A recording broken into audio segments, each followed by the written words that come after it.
Loved it so much. She's still involved in skateboarding today. And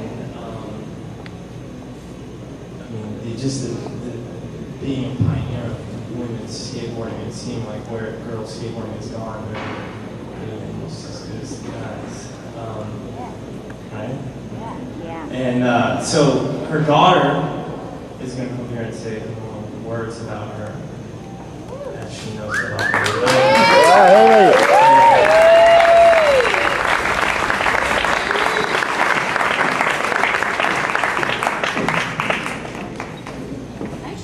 Thanks. Hi, thank you very much. Wow, do I have the raddest mother ever. Her 1965 Life magazine cover is probably one of the most unique images in skateboarding history. My mom is most definitely a woman who's been there and done that. If anyone in this room has ever spent any length of time with her, you would automatically know what an amazing woman she really is. My mother possesses an essence about her of true life knowledge, and she has so many stories to tell. I love the days her and I just get to sit and talk. I get to hear all about her skateboarding adventures, places she's traveled, and people she's met along the way. I also get to hear about all of the letters that she's been getting from around the world for years. Each letter being just a little bit different from the next, but all letters share the same message, that she has been their inspiration. And I know this means so much to her. My mom absolutely loves her ever-growing skateboard family and is so humble and grateful to be recognized for her achievements. Photographer and historian Scott Starr was actually supposed to be up here with me on stage tonight, but due to health issues, he couldn't make it. But as a surprise, he wanted me to tell you that you are so special to him, and that you are so special to everyone that knows you. And he wanted me to share that you were the first skater girl and an icon of the first wave of skateboarding. He also said that we should all be so lucky to have her as a friend.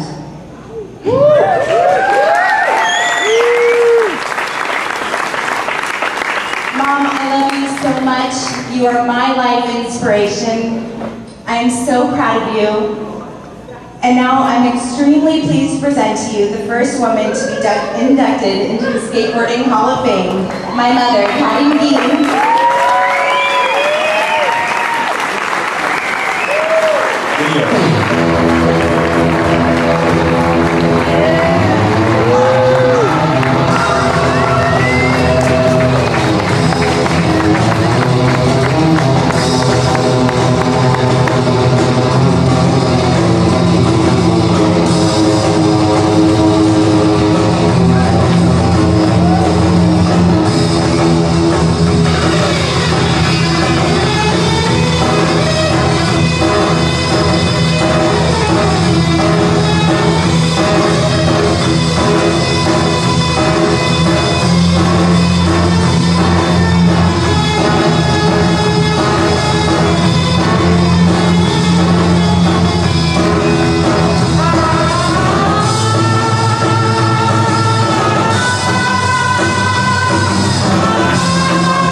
I must tell you how proud I am of all of you. And my darling daughter that has taken up and will carry my torch. all the girls around the world that have been dropping in. And let's look up and feel the skateboard world to be a new breed of athletes.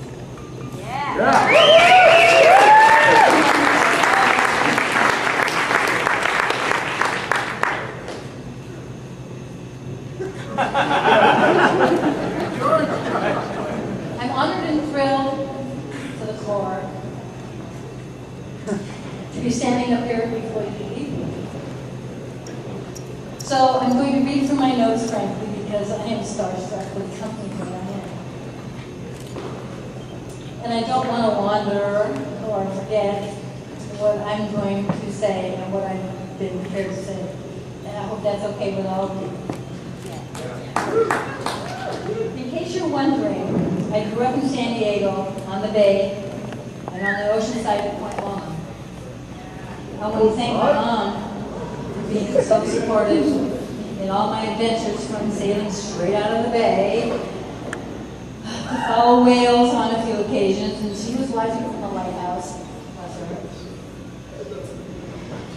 Also swimming to Catalina, by the way, doing 9 million laps in the pool at the yacht club, and oh my God, my hair was green for 6 months. Deckhanding on a bait boat, working on my old car in my good school clothes, to surfing, even though I was the only girl in the water for the most part. Abalones for dinner? Right on. Of course, my mom would be out at the cliffs to make sure I was okay, even though she had stacks of school papers to correct and putting up with all of his skateboarding all over the yard. That was probably the noisiest one that she had to put up with. The biggest lesson she taught me, and I attribute it to surviving the 60s and the 70s, and yes, probably the 80s and the 90s, and to this day, was to do everything in moderation. Thank you.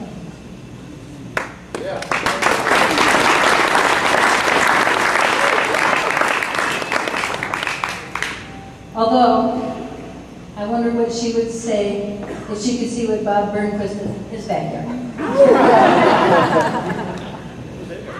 My skateboarding life started in 1962 when my little brother, Jack McGee, swiped the Chicago wheels off of my rink skates and yelled at me, "Get out of here in the driveway and try this." He also dragged my first sailboard to Arizona to me for Christmas 20 years later. And by the way, he's way into kiting these days. And every time he gets 25 feet of air, he calls. Yeah. My first skate team, Bun Buster. Thanks George Cooley and Big Patrick McGee for turning my brother Jack and I on to team skating and free stuff. Free stuff.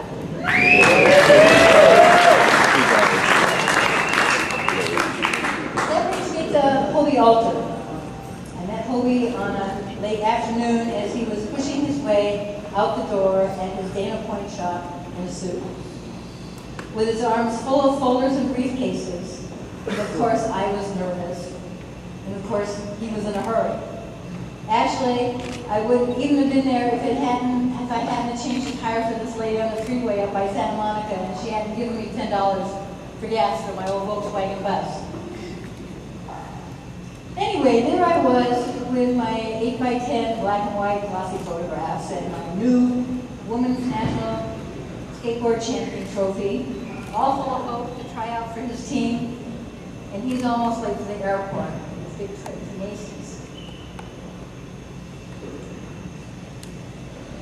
Hobie says to me, "Can you babysit?" Well, that's not exactly what I expected him to say. Actually, his wife was being aerobaged from Mammoth that afternoon with a